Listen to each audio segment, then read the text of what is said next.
आज मैं किसी अभिवादन की औपचारिकता को पूरा करना नहीं चाहता हूँ। एक बड़ी दुर्घटना हुई है, बड़ा हादसा हुआ है। यूपी के हाथरस में सत्संग के दौरान भगदड़ मची है और भगदड़ में अब तक 122 लोगों के मारे जाने की खबर है और 150 से ज़्यादा लोग घायल हुए हैं। एक भयावह, दर्दनाक, दुर्भाग्यपूर्ण घटना है, हृदय विदारक है। हाथरस और एटा जिले के बॉर्डर पर रतिभानपुर नाम की एक जगह है। उस जगह पर सत्संग चल रहा था और उसका आखिरी दिन था। भोलेनाथ नाम के बाबा जी हैं, जो बाद में उन्होंने अपना नाम बदला। उनका प्रवचन पिछले कुछ दिनों से चल रहा था और ख़त्म होने के बाद लोग बाहर निकलने के चक्कर में एक दूसरे को धक्का देने लगे। फिर स्थिति भगदड़ में बदल गई। जो लोग गिरे हुए भीड़ के नीचे दबने के बाद गर्मी और उमस से जो घुटन पैदा हुई, उसके चलते अपनी जान गंवा बैठे। कहा जा रहा है कि खुले खेत में लगभग 100 बीघे में सत्संग का आयोजन किया गया था। तस्वीरें इस बात की गवाही दे रही हैं कि जिस जगह सत्संग हुआ था वहां मातम पसरा हुआ है, चारों तरफ सन्नाटा है, टाट पट्टी बिखरी पड़ी है और जब आप गौर करते हैं तो दिखता है कि लोगों के अंदर जाने और निकलने के लिए जो रास्ता बनाया गया था वह बहुत संकरा था। जाहिर है भीड़ का रेला जो पीछे से धक्का देते आ रहा था, उसके बाहर निकलने का रास्ता नहीं था, लिहाजा लोग दबते चले गए और घुटन से कईयों की जान चली गई। अभी जो घायल हैं उनके इलाज का बंदोबस्त करने के लिए समूचे प्रशासन को उत्तर प्रदेश के मुख्यमंत्री योगी आदित्यनाथ ने लगा रखा है।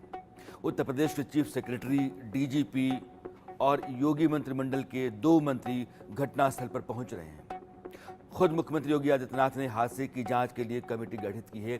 इस हादसे की अलीगढ़ मंडल के वरिष्ठ अफसर कमेटी की जांच करेगी। जो अगुवाई में कमेटी होगी वो जांच करेगी। एडीजी आगरा और कमिश्नर अलीगढ़ की अध्यक्षता में कमेटी बनाई गई है। योगी आदित्यनाथ ने एक्स पर हाथरस की दुर्घटना पर दुख जताया है और कहा है कि जनपद हाथरस की दुर्भाग्यपूर्ण घटना में हुई जनहानि अत्यंत दुखद और हृदय विदारक है। मेरी संवेदनाएं शोक संतप्त परिजनों के साथ हैं। संबंधित अधिकारियों को राहत एवं बचाव कार्य के लिए युद्ध स्तर पर संचालन और घायलों के समुचित उपचार हेतु निर्देशित किया गया है। संसद में जब प्रधानमंत्री नरेंद्र मोदी राष्ट्रपति के भाषण पर चर्चा के दौरान अपनी बात रख रहे थे, तभी हाथरस दुर्घटना के बारे में उनको जानकारी दी गई और उन्होंने सदन को इसके बारे में उसी समय बताया। समय चर्चा के बीच अभी मुझे एक दुखद खबर भी दी गई है। यूपी के हाथरस में जो भगदड़ हुई उसमें अनेकों लोगों की दुखद मृत्यु होने की जानकारी आ रही है। जिन लोगों की इस हादसे में जान गई है, मैं उनके प्रति अपनी संवेदना व्यक्त करता हूं। मैं सभी घायलों के जल्द से जल्द ठीक होने की कामना करता हूं। राज्य सरकार की देखरेख में प्रशासन राहत और बचाव कार्य में जुटा हुआ है। केंद्र सरकार के वरिष्ठ उत्तर प्रदेश सरकार के लगातार संपर्क में है। मैं इस सदन के माध्यम से सभी को यह भरोसा देता हूं कि पीड़ितों की हर तरह से मदद की जाएगी। आदरणीय सभापति जी,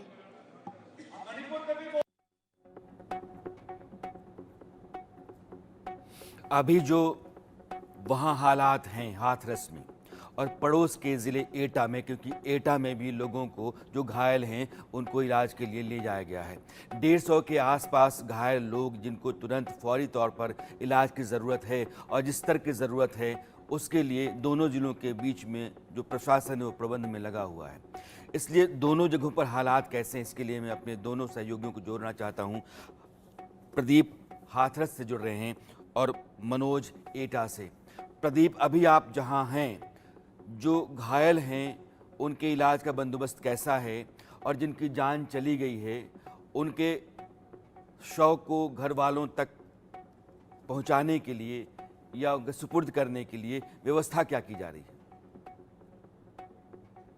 देखिए, फिलहाल हम सिकंदरा जो पीएससी सेंटर है वहाँ पर मौजूद हैं। आपको दिखा दें तस्वीरों के माध्यम से कि पीछे अभी लक्ष्मी नारायण चौधरी जो कैबिनेट मिनिस्टर यहाँ पहुंचे हैं। इसके अलावा जो तमाम आला अधिकारी है, एडीजी जोन आगरा अनुपम कुरश्रेष्ठ, इसके अलावा आईजी अलीगढ़ रेंज सलाम मासद, वो मौजूद हैं।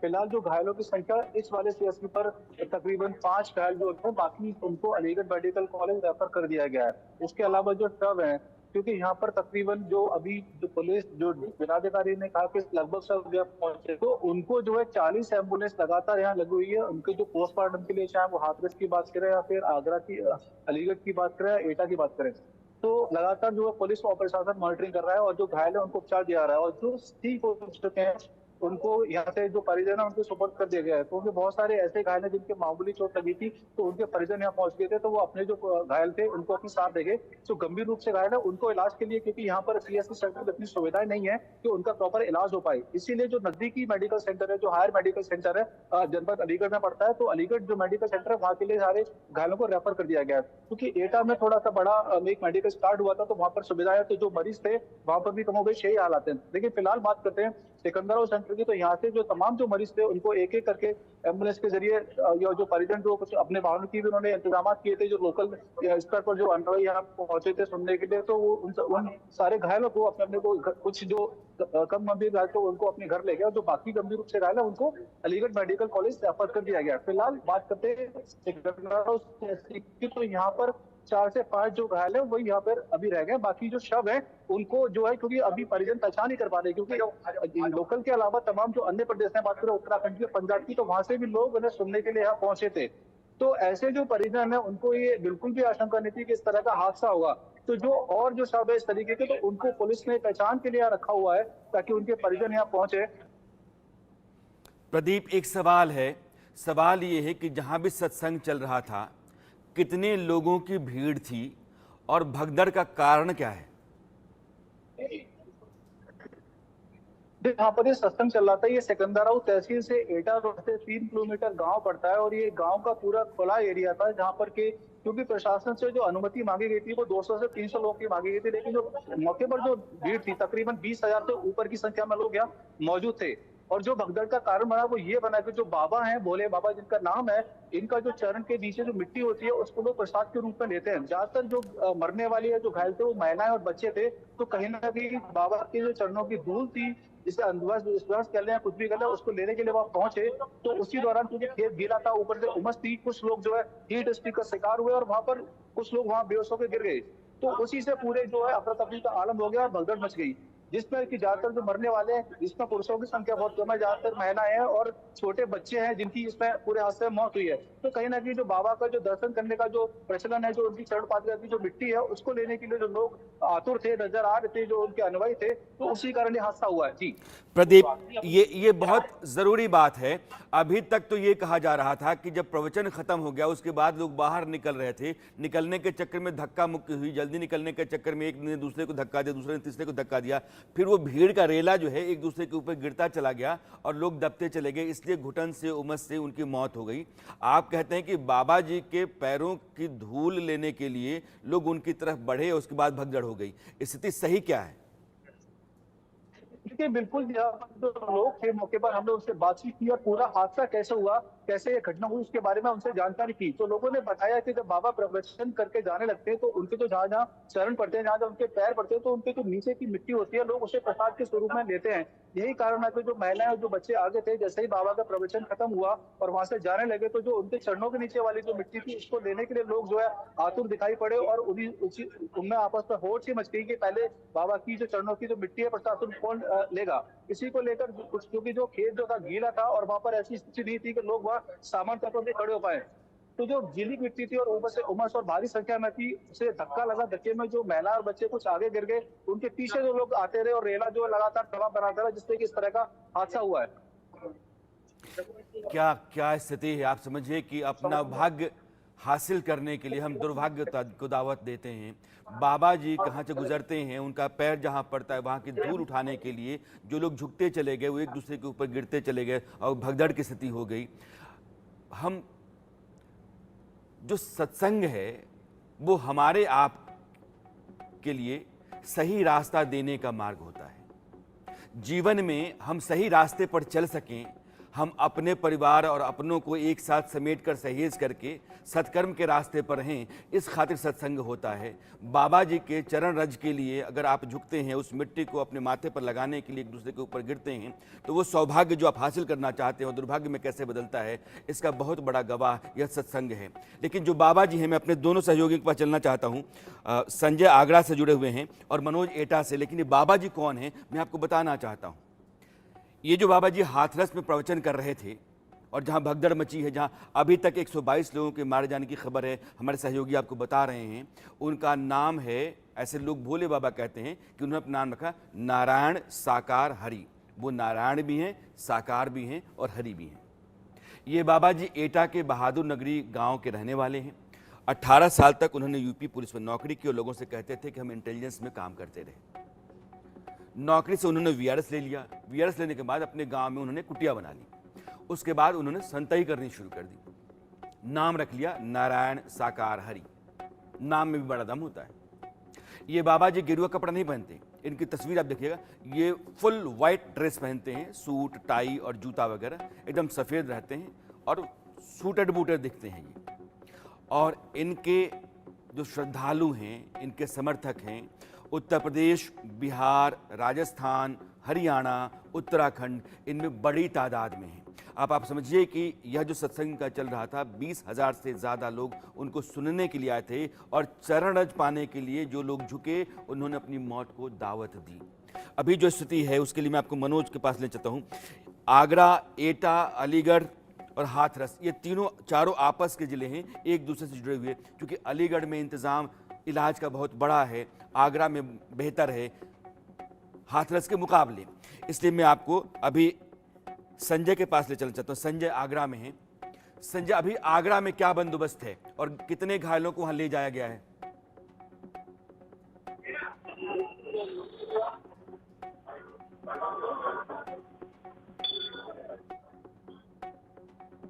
संजय, आपकी आवाज नहीं आ रही है। अनम्यूट करो, आप खुद को अनम्यूट करो, आपकी बात जरूरी है सुनना।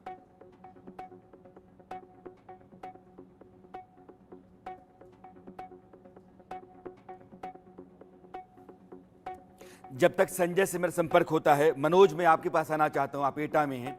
एटा में भी घायलों को ले जाया गया है। एटा के एडमिनिस्ट्रेशन को भी हाथरस के लिए लगाया गया है। अभी आप जहां हैं, क्या स्थिति है? मैं अभी एटा की मुर्चरी पे मौजूद हूँ। ये मेडिकल कॉलेज एटा है और जहाँ लगभग 28 सब लाए गए थे, उसमें 26 महिलाएं थी, 2 बच्चे थे, 3 बच्चे थे जी। उनकी स्थिति कैसी है? उनकी ये 28 शव हैं? 28 सब लाए गए थे और 26 महिलाएं थी, 2 बच्चे थे।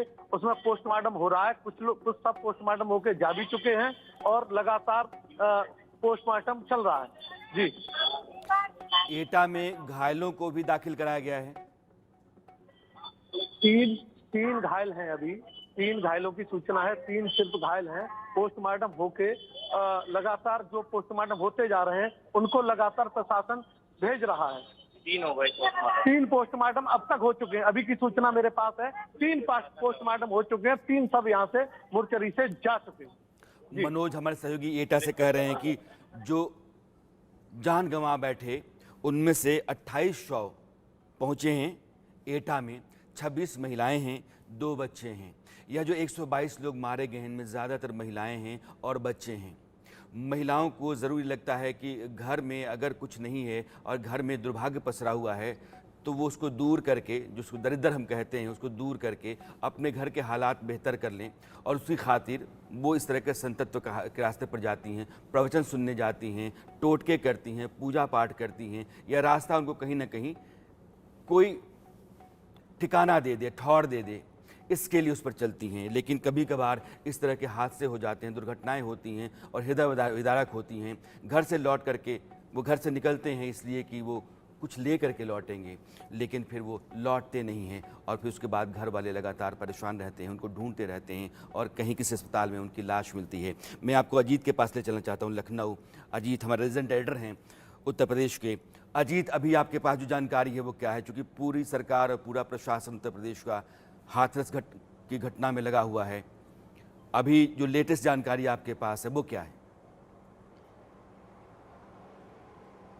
देखिए बिल्कुल मुख्यमंत्री योगी आदित्यनाथ अपने आवास पे हाई लेवल बैठक कर रहे हैं और उन्होंने दो बातें दो टूक कह दी। एक तो आयोजकों के खिलाफ एफआईआर दर्ज करने की बात कही और दूसरा आदेश उन्होंने किया कि कोई भी हो, छोटे से छोटा आदमी, बड़े से बड़ा आदमी, इसमें छोड़ा नहीं जाएगा, बख्शा नहीं जाएगा, उसके खिलाफ कठोर कार्रवाई की जाएगी। उत्तर प्रदेश के मुख्य सचिव और डीजीपी वो एटा हाथरस पहुंच चुके हैं। उनको कहा गया है कि वो रात में कैंप करेंगे, जितनी भी डेड बॉडीज हैं पोस्टमार्टम कराएं। देखिए 28 लाशें वहां पर है, 100 वहां पर है जहां पर मनोज थे एटा में। इसके अलावा जो हाथरस की सीएससी और पीएससी है लगभग, वहां पर जो है 70 लाशों के आसपास दो जगह मिलाकर है, यानी ये 100 का आंकड़ा इन्हीं दो जगह से ज्यादा हो जा रहा है। इसके साथ ही जो अजीत ये जो 100 का आंकड़ा है, दोबारा आप इसको बताएंगे? देखिए बिल्कुल जो 28 डेड बॉडी है वो एटा के पोस्टमार्टम हाउस पर यानी अस्पताल में गया था, जिनका पोस्टमार्टम शुरू हो गया है। 5 पैनल बनाया गया है मेडिकल स्वास्थ्य विभाग की तरफ से, जो वीडियो रिकॉर्डिंग के साथ पोस्टमार्टम करेगा, पंचनामा करेगा। इसके साथ ही जो हाथरस की सीएससी और पीएचसी है वहां पर लगभग 70 लाशें 68 के आसपास जब जिलाधिकारी पहुंचे थे हाथरस तो था 2 से 5 बढ़ गई, यानी लगभग 70 के आसपास है। तो ये 100 का आंकड़ा सिर्फ 2 अस्पतालों में है। इसके अलावा अलग अलग जगहों पर भी ले जाया गया है। ये आंकड़ा अभी लगातार रात में बढ़ेगा क्योंकि 150 से ज्यादा लोग अभी भी अस्पताल में जिंदगी और मौत के बीच जंग लड़ रहे हैं, यानी काल के गाल में जो समा गए हैं। बहुत सारे लोगों के जो है पति सर से पिता का साया उठ गया, कुछ के सर से माँ का साया उठ गया। बहुत सारी महिलाएं अपने बच्चों को लेकर आई थी, यानी वो माँ और बच्चे दोनों जो है काल के गाल में समा गए हैं। और देखिए सबसे बड़ी बात, जो परमिशन ली गई, जिस पर मुख्यमंत्री ने रिपोर्ट मांगी, एडीजी जोन आगरा और कमिश्नर अलीगढ़ को जांच कमेटी में रखा गया, जिनको कल शाम 5 बजे तक योगी आदित्यनाथ को ये रिपोर्ट अपनी सौंपनी है प्रमुख सचिव गृह के माध्यम से, जिसमें कहा गया कि अगर 20,000 की भीड़ थी तो क्या लोकल इंटेलिजेंस यूनिट यानी जो एलआई होती है उसने इसकी जानकारी दी थी कि नहीं दी थी। जो आयोजक हैं पूरे एटा हाथरस में उन्होंने पोस्टर पाट दिए, लेकिन क्या उन्होंने मजिस्ट्रेट से अनुमति ली? क्योंकि जब बड़ा कार्यक्रम होता है 2000 से ऊपर के लोग होते हैं, वीआईपी मूवमेंट होता है और इतनी भीड़ आ रही है, क्योंकि आस्था कहते हैं कि जो आस्था होती है वो अंधी होती है और महिलाएं ये जानती हैं कि अगर वो पूजा पाठ करेंगी, सत्संग में जाएंगी तो उनको वो तर जाएंगी, उनको तारा जाएगा। लेकिन वो भोले बाबा की जो चरण रज है, जो मिट्टी उठाने के चक्कर में स्वयं तर गई वो, यानी जमीन भी दलदल थी, मैदान भी आपने समतल नहीं किया था, वहां कोई मेडिकल की सुविधा नहीं थी, आपने कोई पानी पीने की व्यवस्था नहीं की थी, एग्जिट और एंट्री पॉइंट नहीं आपने बनाया था, आपने मजिस्ट्रेट से उसकी अनुमति नहीं ली थी। तो ये बहुत बड़ी लापरवाही है। क्या लोकल अगर आपने अनुमति ली होती तो प्रशासन उस हिसाब से वहां फोर्स का डिप्लॉयमेंट करता, इसके आने जाने के रास्तों को डाइवर्ट करता। और इसके पहले भी जब भी भोले बाबा का वीडियो आया, 2-3-4 राज्यों में उनके भक्त हैं, तो उनके पीछे जो है पब्लिक वो भागती है उनका पैर छूने के लिए, उनकी चरण रज की मिट्टी उठाने के लिए, उसको माथे पर लगाने के लिए। ये भगवान है, भगवान के तौर पर। लेकिन उनको नहीं पता था कि आज वो काल के गाल में समा जाएंगे और इसकी सीधी जिम्मेदारी मुख्यमंत्री ने कहा है कि डीजीपी और मुख्य सचिव उत्तर प्रदेश के, जो कल ही अभी उत्तर प्रदेश के चीफ सेक्रेटरी बनाए गए मनोज कुमार सिंह, डीजीपी प्रशांत कुमार, दोनों लोग वहां पर पहुंचे हैं। DIG Aligarh Salam Mathur, ADG Agra zone Anupam Kulsev, सभी लोग वहां पर पहुंचे और सबको अपनी रिपोर्ट मुख्यमंत्री को देनी है। तो इसमें चाहे पुलिस के जो अधिकारी हैं जो लापरवाह हैं, और देखिए लोकल इंटेलिजेंस यूनिट का फेलियर है। अगर 20,000 लोग आते हैं वहां पुलिस का फोर्स का डिप्लॉयमेंट नहीं करती। एक सिपाही की भी मौत हुई है उसमें, जो लाशों को देखकर उसको हार्ट अटैक आ गया कि इतनी डेड बॉडी का। ये देख लीजिए आप, जो अभी अजीत कह रहे हैं, इतनी बड़ी तादाद में अगर लोगों को बुलाया जाता है, ज़िले भर में आपने पोस्टर पाट रखे हैं, प्रचार के लिए आपने सारे तंत्र खोल रखे हैं, जो लोग आ रहे हैं उनके आने और जाने का इंतज़ाम ठीक नहीं है, उनके पीने बुनियादी सुविधाएं होती हैं, पीने का पानी, वहाँ हवा पानी का इंतज़ाम, जो टेंट आपने तान रखा, टेंट के भीतर जो गर्मी है, उमस है, उसको बाहर निकालने, एग्जॉस्ट का इंतज़ाम, आपने कुछ नहीं किया। लोगों को मवेशियों की तरह ला करके ठूंस दिया है। आप प्रवचन कर रहे हैं। वैसे लोग जो दुर्भाग्य के मारे हुए हैं वो चाहते हैं या उनको लगता है कि अगर हमने बाबा जी के पैरों की धूल अपने माथे से लगा लिए, लेकर के हम चले गए तो हमारे घर का सौभाग्य लौट आएगा। उसके बाद होता ये है कि उनकी जान चली जाती है। इस तरह के भगदड़ में वो अपनी जान गंवा बैठते हैं। और आज एक बड़ा सवाल जो है वो एडमिनिस्ट्रेशन के ऊपर भी है कि अगर इतने पोस्टर्स पाटे जा रहे हैं, अजीत कुछ बड़े सवाल उठा रहे हैं और ये सवाल इंडिया न्यूज़ के सवाल हैं। पूरे ज़िले में पोस्टर पाटे जा रहे हैं, हज़ारों की तादाद में लोग आ रहे हैं। क्या प्रशासन की तरफ से ज़रूरी बंदोबस्त किए गए? क्या आदेश दिए गए? अगर आदेश नहीं दिए गए तो बिना आदेश के इतना बड़ा आयोजन कैसे हो रहा था? अगर आयोजन हो रहा था आदेश के बाद तो फिर प्रशासन वहाँ क्या इंतज़ाम करके बैठा हुआ था? आयोजकों ने इतने लोगों को बुलाने, बिठाने और उनके आने जाने के लिए जो बंदोबस्त किया जाना चाहिए उसने किया क्यों नहीं? तो ये बहुत सारे गंभीर सवाल हैं और यह जो छोटी मोटी बातें होती हैं वो बहुत बड़ी हो जाती हैं जब इस तरह के हादसे हो जाते हैं। तो रंजन द्विवेदी जी हमारे साथ हैं और आप यूपी के फॉर्मर डीजीपी हैं। रंजन जी, ये एक दुर्भाग्यपूर्ण दुर्घटना है और हृदय विदारक है। इस तरह के मामले हमारे देश में बार बार हो जाते हैं। पता नहीं बाबाओं के चक्कर में एक बाहरी भीड़ जो होती है उसको लगता है कि यहीं से सब कुछ मेरे घर में आ जाएगा।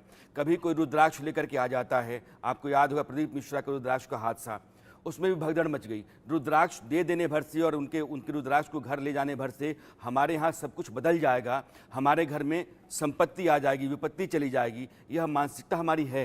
लेकिन ये जो साधारण लोग होते हैं जो जाते हैं उनको मवेशियों की तरह कहीं ठूंस दिया जाता है और फिर उनको जाने के लिए छोड़ दिया था कि आप आए थे जैसे वैसे निकल जाओ। प्रशासनिक बंदोबस्त पर सवाल है या नहीं है? देखिए, आप एकदम ठीक कह रहे हैं। लेकर आ जाएगा। मैं आपका ध्यान आकर्षित करना चाहूंगा दो तरह के आयोजनों पर। देखिए, ऐसे कुछ आयोजन होते हैं जो कि हर साल होते हैं, जैसे टिगरी मेला है या कोई और मेला है, उसका सबसे बड़ा स्वरूप तो कुंभ मेला ही है जैसे। पर छोटे छोटे मेले हर साल होते हैं, तो उनके लिए एक स्टैंडिंग ऑर्डर बना होता है कि क्या इंतजाम करें। लेकिन जो ये अकस्मात आयोजन होते हैं इसके बारे में कोई स्टैंडर्ड ऑपरेटिंग प्रोसीजर जो है वो पुलिस में नहीं है और ये कमी है ये। और ये जो एसडीएम साहब का ऑर्डर था उसका विश्लेषण करना पड़ेगा कि उसमें क्या आदेश दिए गए। उसमें क्या ये आदेश दिए गए कि कोई मेडिकल टीम होगी वहां पे कि नहीं होगी, फायर ब्रिगेड होगी कि नहीं होगी। जो जगह बनी है, देखिए आयोजकों ने पैसा बहुत खर्चा किया, देखा हमने वहां पे पोल लगे हैं, तंबू लगे हैं, सब लगे हैं, लेकिन क्या क्वाड्रेंट्स में डिवाइड किया गया पूरी स्पेस को, उसको सब डिवाइड किया गया जिसमें कि एक क्वाड्रेंट की भीड़, एक खेमे की भीड़ दूसरे खेमे में ना जाए, क्योंकि जब तक हम ये नहीं करेंगे तो हजारों की भीड़ इकट्ठा होगी और इस समय जो उमस इतनी ज्यादा है तो स्वाभाविक है कि भगदड़ होगी और उसके बाद उसमें लोग बढ़ेंगे। तो ये सब चीजें देखने की है कि डॉक्टर की टीम है कि नहीं है, ये सब स्टैंडिंग ऑर्डर होना चाहिए और जो एसडीएम साहब ने आदेश दिया है उसको एग्जामिन करना पड़ेगा, जिसमें कि भविष्य के लिए एक नजीर बने कि अगर ऐसे आयोजनों को कोई आप परमिशन दे रहे हैं तो उसमें उसके अंदर क्या क्या होना चाहिए। सर, मुझे लगता है कि इस देश में एक धोती साड़ी पाने के लिए भगदड़ मच जाती है, रुद्राक्ष पाने के लिए भगदड़ मच जाती है, बाबा का चरण रज पाने के लिए भगदड़ मच जाती है। ये दुर्भाग्य के मारे लोग होते हैं, ये अभागे लोग होते हैं, गरीब लोग होते हैं, इसलिए हर तरफ से इनके लिए लापरवाहियां बरती जाती हैं। इनके बैठने, इनके जाने और फिर इनके लौटने का इंतज़ाम नहीं होता है और अक्सर जो है जब कभी ऐसी भगदड़ मच जाती है तो वो जान गंवा बैठते हैं।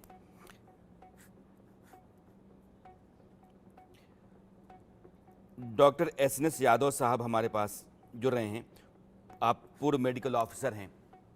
सर, ये एक बड़ा सवाल है, हज़ारों की तादाद में जब भीड़ इकट्ठा होती है वहाँ कोई भी हादसा हो सकता है, दुर्घटना हो सकती है।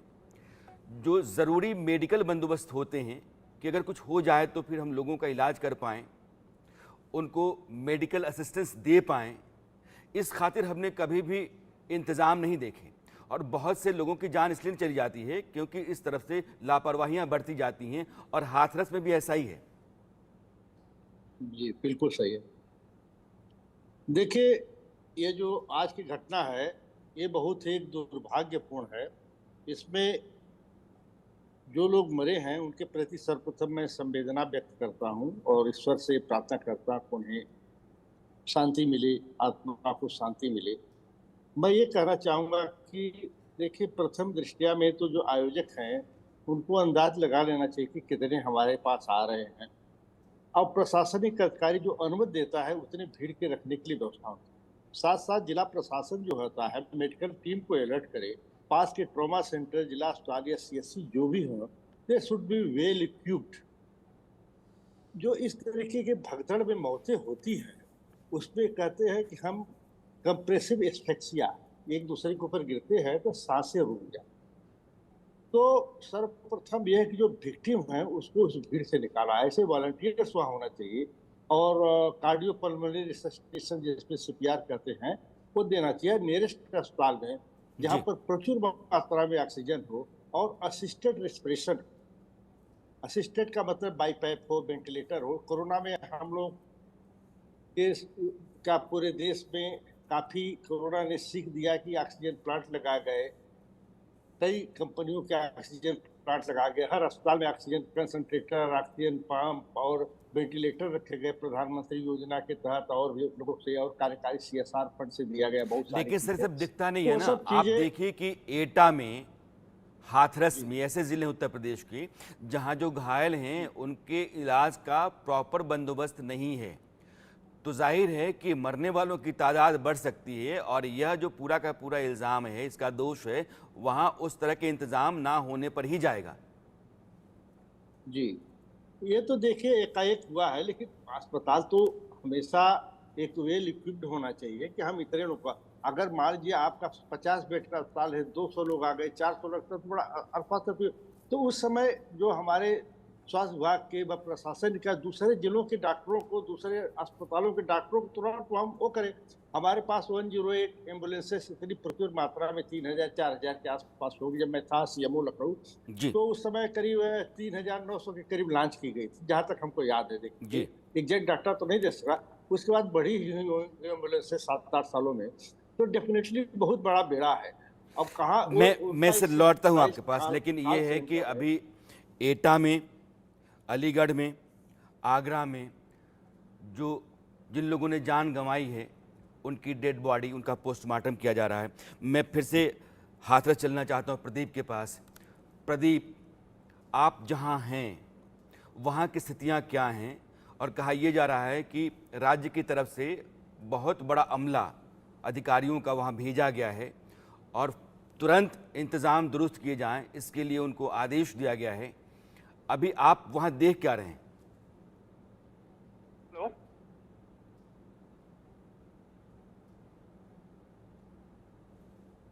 आप अनम्यूट कर लो प्रदीप।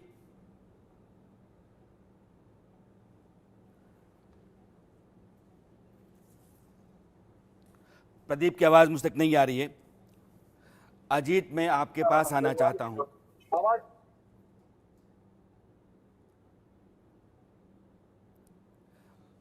अजीत, ये ठीक है कि जांच होगी, कमेटी बन गई है, दोषियों को पकड़ा जाएगा, लेकिन जो एहतियाती बंदोबस्त होते हैं, अब फर्ज कर लीजिए कि मैं 2-3 बातें चाहता हूँ। ये तो सरकार के स्तर पर, प्रशासन के स्तर पर इस देश में एसओपी की तरफ लागू हो जाना चाहिए। कोई बाबा का चरण जो है उसकी धूल नहीं उठाएगा, कोई बाबा का रुद्राक्ष जो है उसके लिए मारामारी नहीं होगी। बाबा रुद्राक्ष फेंक करके और लोगों के बीच में भगदड़ पैदा नहीं कर सकता है।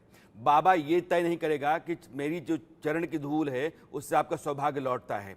यह जो स्थितियां होती हैं वो लोगों को मजबूर करती हैं भगदड़ पैदा करने के लिए। यह अपने आप में ऐसी स्थिति है जिसको रोका जा सकता है।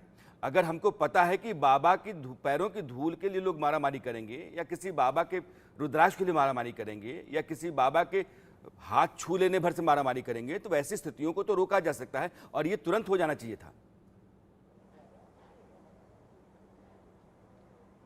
देखिए, बिल्कुल सही बात आपने कही कि इस पर पूरी तरह से प्रतिबंध लगना चाहिए। अगर आप चरण की रज उठाते हैं और उसको माथे पर लगाते हैं, लेकर जाते हैं, और ये देखिए महिलाएं इसलिए करती हैं कि महिलाएं ज़्यादा आस्थावान होती हैं कि उनके घर में सब कुछ ठीक हो जाएगा, उनका वास्तु ठीक हो जाएगा, उनका परिवार ठीक हो जाएगा और दुर्भाग्य जो है वो सौभाग्य में बदल जाएगा। लेकिन उन्हें नहीं पता कि ऐसे बाबाओं के साथ या पीछे भागने में हो सकता है कि ये कंडीशन आए कि सभी के सभी काल के गाल में समा जाए। 100 से अधिक मौतें अपने आप में बहुत बड़ी मौतें हैं, बहुत बड़ी दुर्घटना है। मुख्यमंत्री ने, देखिए आपको अपडेट बता दें कि केंद्रीय गृह मंत्री अमित शाह ने मुख्यमंत्री से बात की है और गाजियाबाद से एनडीआरएफ की टीम भी हाथरस भेजी गई है जो डेड बॉडीज है, क्योंकि मुख्यमंत्री ने कहा है कि जैसे जैसे पोस्टमार्टम होते जाएंगे उनके शव को उनके घरों पर ससम्मान पहुंचाया जाएगा, अंतिम संस्कार कराया जाएगा। मुख्यमंत्री की तरफ से अभी भी हाई लेवल मीटिंग मुख्यमंत्री आवास पर चल रही है। जो प्रमुख सचिव मुख्यमंत्री हैं संजय प्रसाद, एसपी गोयल, जो सूचना निदेशक हैं शिशिर सिंह, इसके अलावा जितने भी बड़े आला अधिकारी हैं, एडीजी, एलओ,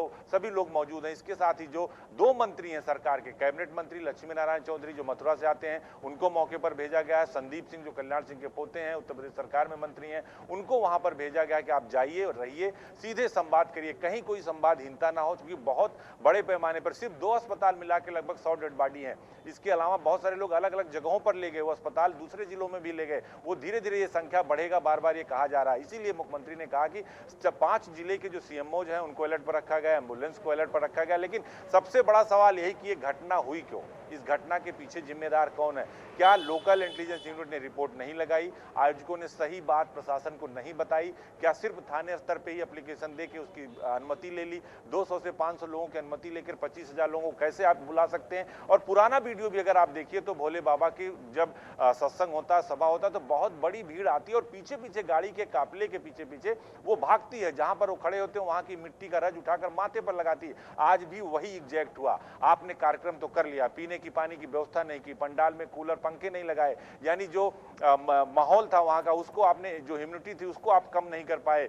इसके साथ ही वहां मेडिकल सुविधा आपने कुछ नहीं किया, आपने एग्जिट और एंट्री पॉइंट नहीं बनाया, आपने डी नहीं बनाया। आपके अपने वॉलंटियर तो पहुंच जाते हैं 100-200 अपनी अलग से वर्दी पहनकर, अपना काम तो आप कर लेते हैं, लेकिन जो पब्लिक है, जो आस्था में आती है, आपसे आशीर्वाद लेने आती है, उसको ये लगता है कि हम बाबा के पास जाएंगे और ये हमारे सारे कष्ट दूर कर देंगे। लेकिन आप कष्ट दूर करने के बजाय आज आपने सैकड़ों परिवारों के कष्ट को बढ़ा दिया।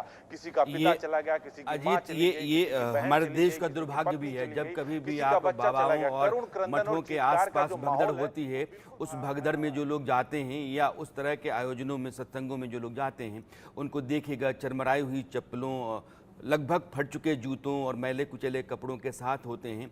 ये वैसे लोग होते हैं जो हमारे समाज का कमज़ोर तबका होता है और वो कहीं ना कहीं ज़िंदगी में कोई उम्मीद चाहता है। उम्मीद सत्संग में मिलेगी इसलिए वो जाता है। सत्संग उसको सबल करने के लिए है, उसको आत्मबल देने के लिए है, उसको और जीवन में बेहतर कैसे कर सकता है इसके लिए रास्ता देने के लिए। सत्संग इन टोटकों के ज़रिए उसको भड़काने और भगदड़ के लिए मजबूर करने के लिए नहीं होता है कि मेरे चरण का रज उठा लो, मेरा रुद्राक्ष ले लो, मुझको छू लो, इससे तुम्हारा कल्याण हो जाएगा, इससे तुम्हारा सौभाग्य लौट आएगा। और महिलाएं जो अपना घर परिवार चलाने के लिए लगातार मरती खपती रहती हैं, उनको लगता है कि शायद मेरे घर में कुछ बेहतरी हो जाए, मेरे बेटे, मेरी बेटी, मेरे पति के जीवन में कुछ रोशनी लौट करके आ जाए। ये रोशनी लाने की जो जिद होती है वो अंधेरे में उनको धकेल जाती है और आज यही हुआ है।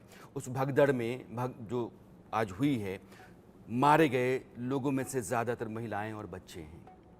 ये हमारे समाज का एक दुर्भाग्य भी है। लेकिन जो बंदोबस्त होता है, जब कभी यह भीड़ होती है, जो समाज के हाशिए का तबका होता है, उस तबके को लेकर के प्रशासन उतना चुस्त दुरुस्त नहीं होता है। इंतज़ाम वहाँ जो ज़रूरी होने चाहिए वो नहीं होते हैं और जब कभी वे हालात बिगड़ते हैं, भगदड़ हो जाती है, लोगों की जान चली जाती है, तो फिर हम मुजरिम तलाशते हैं, हम जांच कमेटी बिठाते हैं। लेकिन ये ठीक नहीं है। उससे पहले एहतियाती बंदोबस्त किया जाना चाहिए। यह जितनी भी जानें गई हैं इनको रोका जा सकता था। जो आयोजक हैं मनमाने तरीके से कहीं भी कुछ भी आप घेर करके और कनात लगा करके लोगों को बुला लेंगे, बैनर पोस्टर टांग देंगे और प्रशासन यह सब कुछ अपनी आंखों के नीचे होते देखता रहेगा, ऐसा संभव नहीं हो सकता। इसलिए ये एक बड़ी लापरवाही है, बड़ी लापरवाही है और इन लापरवाहियों ने बड़ी तादाद में लोगों की जान ली है। इसलिए मामला बहुत संगीन है। मैं अभी प्रदीप के पास फिर चलना चाहता हूँ। हाथरस प्रदीप, ताज़ा स्थिति अगर आपके पास कुछ है तो आप बताएं। देखिए बिल्कुल इस समय हालात जो अच्छे बदतर हो गए क्योंकि बारिश हो रही है। तस्वीर तो देख सकते हैं जो आला अधिकारी यहाँ पहुंच रहे हैं। बारिश में लोगों की जो परेशानियां बढ़ा दी है, क्योंकि लोग पहले से ही भटक रहे थे अपने परिजनों को देखने के लिए, लेकिन अब बारिश आ गई तो बारिश में भी अभी, क्योंकि अभी थोड़ी देर पहले यहाँ पर लोग हमें दिखाई पड़े थे, अभी जो लोग छिप गए और जिस तरीके से आप देख सकते हो तमाम जो आला अधिकारी वो भी पहुंच रहे हैं। इस तरह पे जो बारिश पड़ रही है, लोग जो है अपने अपने परिजन है जो जिनकी मौत हुई, ये स्थिति कितनी तकलीफदेह है कि घर से भागे भागे लोग आ रहे होंगे कि मेरे घर का अपना कोई गया था सत्संग में, उसका क्या हुआ, और उसको ढूंढ नहीं पा रहे हैं, बारिश तेज हो रही है। उनकी अपनी मुसीबतें हैं, हो सकता है कि जिनको ढूंढ रहे हैं अब वो ना हो, और ये बहुत हृदय विदारक है, बहुत दर्दनाक है। मैं आपसे प्रदीप जानना चाहता हूं कि ये जितने भी लोग थे, 20,000 से ज़्यादा लोग आए हुए थे, ये कहाँ के लोग थे, किन राज्यों के लोग ज़्यादा थे?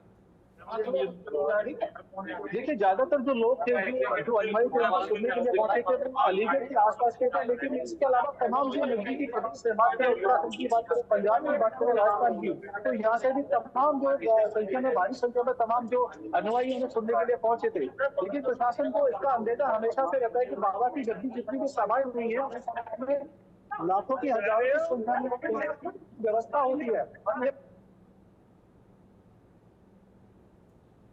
इसका इन्वॉल्वमेंट बहुत कम या ना के बराबर होता है, तो कहीं ना कहीं ये प्रशासन की लापरवाही रही है कि इस तरह का हादसा हुआ। अगर प्रशासन इसको सीरियसली लेता, जैसे कि वीडियो पहले ही वायरल हुए हैं कि बाबा के साथ तमाम जो उनके जो प्रबंधन होता है वो उनके खुद के लोग करते हैं और पहुंचते हैं, लेकिन मौसम खराब था, बारिश का अलर्ट था, इसके बावजूद भी ये कार्यक्रम जो होने दिया गया।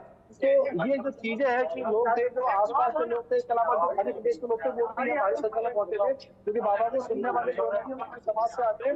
यही कारण है कि यहाँ पे आज भी ये मैं फिर से जुड़ता हूँ प्रदीप आपके साथ। प्रदीप ये कह रहे हैं कि ये जो आसपास के ज़िले हैं, हाथरस, एटा, अलीगढ़, आगरा, यहाँ के लोग तो थे ही, लेकिन राजस्थान, उत्तर प्रदेश के दूसरे ज़िलों और बाकी दूसरे राज्यों के भी लोग वहाँ आए हुए थे, और बाबा का जो पूरा वर्चस्व है इन्हीं राज्यों के बीच में, राजस्थान से लेकर के हरियाणा और उत्तर प्रदेश तक, उत्तर प्रदेश में उनका अच्छा खासा दखल है, और नारायण साकार हरि, इनका सत्संग जो है वो कई लोगों को मौत दे गया है, भगदड़ मची है और लोगों की जान चली गई है। मैं एटा चलना चाहता हूँ मनोज के पास, चूँकि कुछ घायलों को एटा ले जाया गया है और कुछ लाशें भी एटा में हैं। मनोज पहले बता रहे थे कि 28 शव जो है एटा ले जाए गए हैं, 26 महिलाओं के हैं और 2 बच्चे हैं। मनोज, ज़िला प्रशासन वहाँ जो हाथरस के लोग हैं उनको बचाने में लगा है या फिर पोस्टमार्टम ही चल रहा है? नहीं, यहाँ पर डेड बॉडियां आई थी और 28 डेड बॉडी आई थी, उसमें 26 महिलाएं थी, 2 बच्चे थे, और अब तक 5 लोगों का पोस्टमार्टम किया जा चुका है, 5 सब के परिजनों को सौंप दिया गया है। जी, ये जो 26 शव हैं, आप बता सकते हैं कि ये कहाँ के लोग थे? ये कासगंज के थे, एटा के थे, यहाँ सिकोबाद के थे और हाथरस के थे। मतलब इनका ये है कि ये कासगंज जनपद के रहने वाले, एटा जनपद से काट के ही ये कासगंज जनपद बनाया गया है। कासगंज जनपद पटियाली थाना क्षेत्र के बाबा भोले बाबा निवासी हैं, और ये मैं नहीं मानता, मेरा अपना मानना है, जब जब भोले बाबा का प्रोग्राम होता है तो कम से कम 20, 30, 40 हजार की भीड़ होती है। प्रशासन ये इस बात को झुठला नहीं सकता कि 200 आदमी की परमिशन ली थी, ये कभी हो ही नहीं सकता, क्योंकि जब जब भोले बाबा का प्रोग्राम होता है तो 4 दिन पहले से पंडाल लगाया जाता है, और महिलाएं, उनकी अनुयायी महिलाएं उस जगह को लीपना शुरू कर देती हैं और बिल्कुल एक मिलान करना जमीन को शुरू कर देती हैं, एक चौकस कहेंगे उसको, चौकस करना शुरू कर देती हैं, जो कि किसी को ठोकर ना लगे। और प्रशासन ने जब बारिश हो रही थी लगातार 2 दिन से, तो परमिशन दी, और परमिशन देने के बाद परमिशन नष्ट क्यों नहीं की मौके को देखते हुए, तो ये प्रशासन अजीत, एक बड़ा सवाल मनोज उठा रहे हैं। मनोज कह रहे हैं कि 3-4 दिनों से उनके आयोजन का इंतजाम चलने लगता है, महिलाएं आती हैं, चौरस करने लगती हैं उस जगह को जहां होना होता है, और लीपने लगती हैं, तो जैसे आसन के सामने बिल्कुल वो मैदान हो लीपा पोता हुआ, उस तरह का इंतज़ाम होता है। 20,000 से ज़्यादा लोग हर बार आते हैं, तो क्या प्रशासन को इस बात की इत्तला नहीं थी? अगर थी तो फिर उस तरह का इंतज़ाम क्यों नहीं हुआ? वही यूज करा लीजिए, 35 लाख व्यू है, इंजेक्शन में बोल दीजिए पीसीआर में रूट कर देंगे सर। अजीत, आपको मेरी आवाज़ आई? जी, आ रही है। ये मनोज कह रहे हैं कि देखिए, बिल्कुल जिस तरह सरकार की तरफ से निर्देश है, जिस तरह, हाँ बताएं।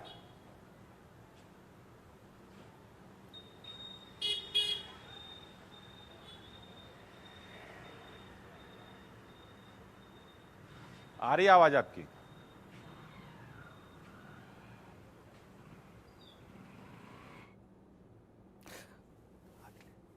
अजीत, मेरा सवाल आपको मिल गया होगा, तो मैं चाहता हूं कि आप उसका जवाब दें जरा। देखिए, बिल्कुल जिस तरह से सरकार का निर्देश था उस पर बिल्कुल जो मनोज बता रहे हैं कि यहाँ पर 28 डेड बॉडीज आई थी, इसमें से जो 26 महिलाएं थी और 2 बच्चे थे। ऐसे ही जो हाथरस में जो डेड बॉडी है लगभग 70 के आसपास, उसमें भी 40 से अधिक महिलाएं ही हैं। तो इस बात से आप अंदाजा लगाइए कि घर से निकले थे घर को साकार करने के लिए और खुद जो है जमीन में सिमट गए, यानी जमीन में समा गए। उस चरण रज के जो लेकर जाते अपने घर के सौभाग्य दुर्भाग्य को सौभाग्य में बदलने वाले थे, वो सभी लोग काल के गाल में समा गए। इसी बात को लेकर मुख्यमंत्री योगी आदित्यनाथ काफी नाराज हैं कि आखिर ये तैयारियां क्यों नहीं थी। आखिर जो मनोज एक सवाल कर रहे हैं वो कह रहे हैं कि जो बाबा जी हैं नारायण साकार हरि जी, भोले बाबा, इनका जहां कहीं भी आयोजन होता है 3-4 दिनों पहले से उसका इंतजाम होना शुरू हो जाता है। जो भक्त हैं उनकी महिलाएं खास करके वो आकर के और उसको चौरस करने लगती हैं, जगह को पोतने लगती हैं, लीपने लगती हैं, और उनके किसी भी आयोजन में 20,000 से कम लोग होते नहीं हैं। तो 20,000 या उससे ज़्यादा लोगों के होने की बात अगर पहले से चली आ रही है, तो इस बाबत इसको देखते हुए सही और दुरुस्त इंतज़ाम क्यों नहीं किए गए प्रशासन की तरफ से, और नहीं किए गए तो फिर ये बड़ी लापरवाही है। तो आयोजकों की तरफ से और प्रशासन की तरफ से, दोनों तरफ से यह लापरवाहियां हैं, और इन लापरवाहियों ने 122 लोगों की अब तक जान ली है।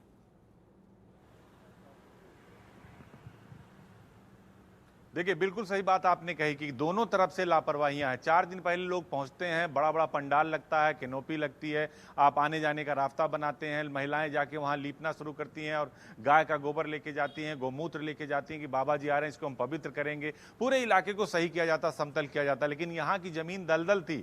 यहाँ जहाँ पर बाबा उतरे और उनके पास लोग जाने लगे तो वहाँ जो रास्ता था वो ऊंचा नीचा था, और वहीं पर पहले 2-4 लोग पीछे गिरे, उसके बाद एक के ऊपर एक गिरते गए चरण रज के चक्कर में। तो निश्चित तौर पर जो प्रशासन की लापरवाही है, क्योंकि इनके किसी भी वीडियो को देखिए आप, कहीं भी इनका प्रोग्राम होता है तो 15 से 20,000 लोग होते ही होते हैं। और अगर 20,000 लोग हैं तो बाकायदा एक प्रोटोकॉल होता है कि अगर आप कार्यक्रम कराते हैं उसमें अगर संख्या बल ज्यादा है तो उसका एक बाकायदा क्राइटेरिया होता है, उसका प्रारूप होता है, उसका आपको फॉर्म भरना पड़ता है। फॉर्म में बाकायदा कॉलम बने होते हैं कि मेडिकल कैंप के लिए आपके पास क्या व्यवस्था है, आपको प्राइवेट सिक्योरिटी इतनी लगानी होगी, प्रशासन की तरफ से इतनी सिक्योरिटी दी जाएगी, एम्बुलेंस आपको लगाना होगा, वॉलंटियर आपको इतने लगाने होंगे, रूट आपको 2 तो बनाने होंगे, एक एग्जिट एक एंट्री, उसके अलावा एक आपको वैकल्पिक रूट बनाना होगा, यानी इमरजेंसी गेट जिसको हम लोग बोलते हैं, वो आपने नहीं किया। एलआईयू की तरफ से जो सूचना दी गई प्रशासन को वो नहीं दी गई, आपने मजिस्ट्रेट से कोई अनुमति नहीं ली। जो एक रिपोर्ट लगती है, आप एप्लीकेशन डीएम के यहाँ देते हैं, वहां से थाने पर आता है, वहां से सीओ के यहाँ जाता है, डिप्टी एसपी के यहाँ जाता है, फिर एलआईयू में जाता है, एलआईयू की रिपोर्ट लग के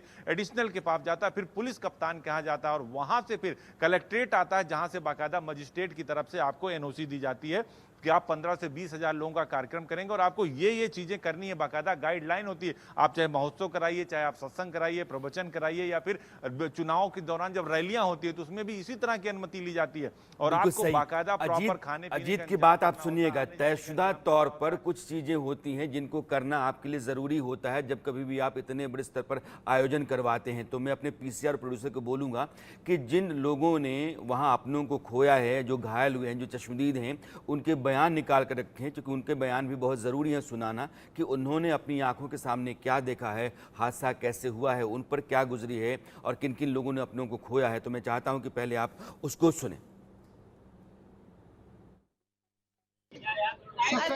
सत्संग में भैया वो एकदम जब प्रभु जी उठ के चले गए तब संगत एकदम बाटाड़ी गई। हाँ। और वहाँ कीच भी थी थोड़ी बहुत। हाँ। तो दलदल में फंस गए सब लोग, एक दूसरे के ऊपर गिर के करते चले गए। की वजह से बच्चा मेरे दोनों नीचे बच्चे। हाँ, मेरे 2 बच्चे हैं। खत्म हो गए। हाँ। कितने बड़े बच्चे थे? एक 3 साल की मेरी बिट्टू हुई काव्या। हाँ, और एक 9 साल को छोरा मेरा। कितने जी? हाँ। एकदम सत्संग हुआ था जी, भोले बाबा का। हाँ, भोले बाबा का। कहाँ पर? सिकंदरा राव जी। तो माँ एकदम हता खत्म हैगा, खत्म हैवे के बाद एकदम भाग छूटे सब लोग हतकाए, सब भागे। तो माँ सड़क ऊंची नीचे हतकाए वो नालों सो। हाँ। तो गाँव में एक के ऊपर एक के ऊपर एक के ऊपर एक मचने से दबने से मौत हुई है। दबने से सत्संग में गए थे, साल थी वहाँ पर बहुत सारी भीड़ हो रही थी। अचानक सत्संग खत्म हो गया, वहाँ पे बहुत सारी भीड़ हो रही थी। रास्ता जाम हो रहा था, निकलने के लिए जगह नहीं थी। तो एक दूसरे हम खेत की तरफ से निकल रहे थे, वहाँ बहुत सारी बाइक खड़ी थी और मैं मम्मी देख रही थी। तो अचानक ही धक्का मुक्की हो गई, जगह नहीं थी पाँव धरने की। तो अचानक ही बहुत सारे लोग उनकी कर गए, उनकी तो मौत हो गई। मेरे साथ आई थी मम्मी की ऐसे हालत थी। अच्छा, गड्ढे में गिर गए थे या भगदड़ हो गई थी, भगदड़ के नीचे दब गए? हम धरने की जगह नहीं थी, एक दूसरे में धक्का दे रहे थे। नीचे जगह थी, उस नीचे जगह पे एक मोटरसाइकिल खड़ी थी, हम नीचे पे खड़े थे। अचानक ही गिर गए एकदम। अचानक ऐसा क्या हुआ जो भगदड़ हो गई? अचानक ऐसा क्या हो गया जो भगदड़ हो गई? मिसाल सच बोला, सत्संग खत्म हुआ, जब जनता जा रही थी तब ऐसा हुआ, सबको निकलने की पड़ रही थी। अच्छा, कितना बेटा कितने लोगों को ऐसा लगता घायल हुए या डेथ हुई? बहुत सारे लोग थे। ये वो लोग हैं जिन्होंने अपने सामने भगदड़ देखी और मौत का तांडव देखा है। जो दर्शक मेरे अभी जुड़े हुए हैं उनको बताना चाहता हूं कि उत्तर प्रदेश के हाथरस में एक सत्संग चल रहा था।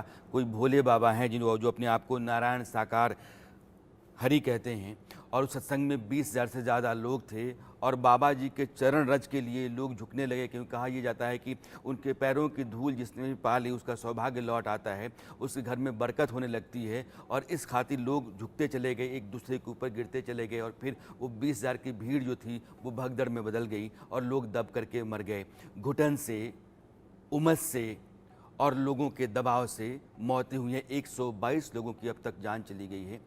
मैं डॉक्टर एस एन यादव जो अभी आप मेरे साथ हैं सर, मैं जानना चाहता हूं कि जब 20,000 लोगों का इंतज़ाम होता है या इस तरह का कोई भी आयोजन होता है जहां इससे इतनी बड़ी तादाद में लोग आते हैं, उस जगह पर जो मेडिकल अरेंजमेंट होना चाहिए, क्या क्या होना चाहिए प्रोटोकॉल के मुताबिक? देखिए, प्रोटोकॉल के हिसाब से कम 4-5 एम्बुलेंसेस होना चाहिए और 1-2 एडवांस लाइफ सपोर्ट ALS जिसको कहते हैं वो एम्बुलेंस होना चाहिए और डॉक्टरों और पैरामेडिकल की टीम होना चाहिए और जो नियरेस्ट हॉस्पिटल्स हैं उनको अलर्ट मोड में रखना चाहिए। जो इमरजेंसी के डॉक्टर हों वो बराबर रहें और अस्पतालों में प्रॉपर ऑक्सीजन, प्रॉपर जो असिस्टेड रेस्पिरेशन, वेंटिलेटर, बाईपैप, ये सब की सुविधाएं होना चाहिए और तभी ये सब बचाया जा सकता है। ये सब देखिए घंटा का मतलब मिनटों का खेल होता है। अगर हम जल्दी से जल्दी रेसिस्टेट कर गए तो मर गए। जो घायल है उनका तुरंत इलाज करना चाहिए, मृतकों को एक तरफ कर देना चाहिए, क्योंकि जो एकदम बिल्कुल जिन डिक्लेयर डेड हो गए तो उसको कुछ किया नहीं जा सकता। जो बचे हों उनको बचाने का भरसक प्रयास किया जाना चाहिए। इसी तरीके से जो मार्टेलिटी रेट है, जो हम मृत्यु को बचाया जा सकता है, मृत्यु को रोका जा सकता है, बाकी आप सब लोगों ने देख ही लिया। लेकिन इस तरह का इंतजाम होना चाहिए। ये स्थितियां तो तब हैं जब इंतजाम होगा तब ऐसा हो सकता है, लेकिन इंतजाम तो था ही सिचुएशन की नहीं। बात वैसे लोग जो अभागे हैं, वैसे लोग जो दुर्भाग्य के मारे हैं, वैसे लोग जो हमारे समाज में हाशिए के हैं, उनके लिए कोई पूछ परख नहीं होती है। जब उनके साथ कोई हादसा गुजर जाता है उसके बाद हड़कंप मचता है, फिर जांच कमेटियां बैठती हैं और कसूरवार जो लोग होते हैं उनको तलाशा जाता है।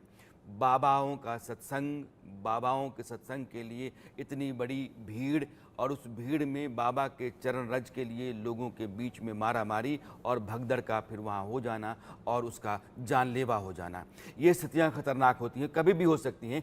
इसलिए एहतियाती बंदोबस्त किए जाते हैं।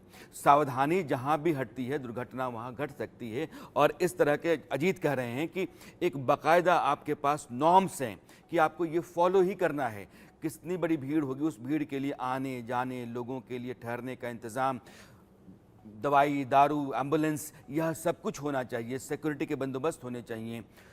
जो बुनियादी सहूलियत सुविधाएं होती हैं वो सारी होनी चाहिए। बाकायदा आपको प्रोफार्मा जो होता है उसमें भरना होता है, उसके मुताबिक आपको इंतज़ाम करना होता है, लेकिन कुछ भी नहीं था। अजीत,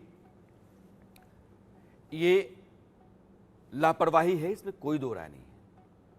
ये बाबाओं के ऊपर इस तरह की पाबंदियों का ना होना कि आप लोगों के बीच में अपने चमत्कार के चलते भगदड़ वाली स्थिति पैदा नहीं करेंगे, आप कुछ भी ऐसा नहीं करेंगे, इस तरह की पाबंदी का ना होना, और फिर भीड़ को अचानक अराजक होने के बाद उसको नियंत्रित न कर पाने के लिए ज़रूरी बंदोबस्त का ना होना, यह तीनों जो ना है, इसने लोगों की चलती हुई हंसती खलती ज़िंदगी को यहाँ इस दुनिया से ना कर दिया है।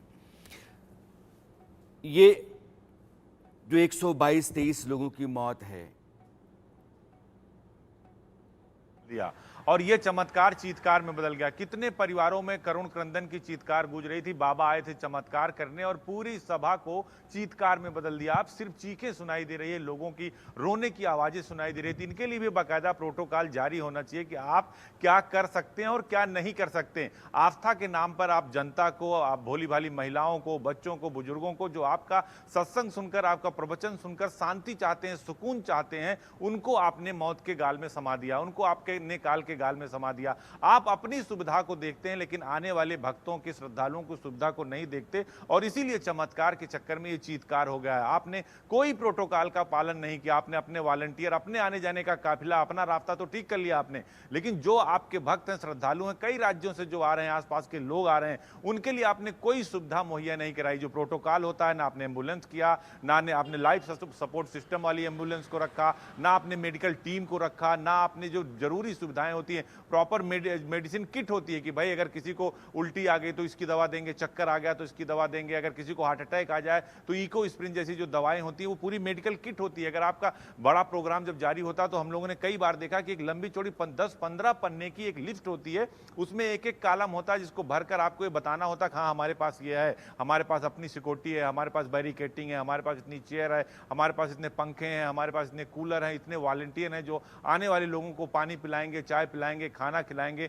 इनको वापस यहाँ से वो पहुंचाएंगे। पूरी सुविधा होती है, इतनी पुलिस की व्यवस्था है, प्रशासन की एनओसी है, सब कुछ उसमें आपको भरकर देना होगा कि आप कार्यक्रम कर रहे हैं, कि आपके पास जो जरूरी सुविधाएं हैं, जो बुनियादी सुविधाएं, सब कुछ है। लेकिन ऐसा होता नहीं है। आस्था के नाम पर खिलवाड़ होता है, धर्म के नाम पर खिलवाड़ होता है, प्रशासन भी दबाव में रहता है, लोकल पुलिस वाला भी दबाव में रहता है, बाबा जी आ रहे हैं, अगर कुछ करेंगे तो हमारा तो नुकसान हो जाएगा, इसलिए जो जैसे तैसे कार्यक्रम को निपटा दो। और जो आयोजक होते हैं वो भी यही करते हैं कि भाई हमने एप्लीकेशन दे दिया थाना अध्यक्ष को, एसडीएम को दे दिया और हमारा प्रोग्राम है, 500 से 1000 लोग आएंगे, इसकी अनुमति दे दीजिए। उस पर दस्तखत और मोहर मार के अक्सर होता है कि थाने से या तहसील से आपको मिल जाती है। प्रॉपर आप परमिशन नहीं लेते, प्रोटोकॉल का अनुपालन नहीं करते, आप उस पे रिपोर्ट नहीं लगवाते, एलआईयू की जांच नहीं जब हादसे हो जाते हैं और इतनी बड़ी दुर्घटना हो जाती है जो दहला देती है, उसके बाद चाहे जितनी भी कार्रवाइयाँ कर ली जाएं और जितने भी जांच कमेटियां बिठा ली जाएं, जो लोग अपनी जान गंवा बैठते हैं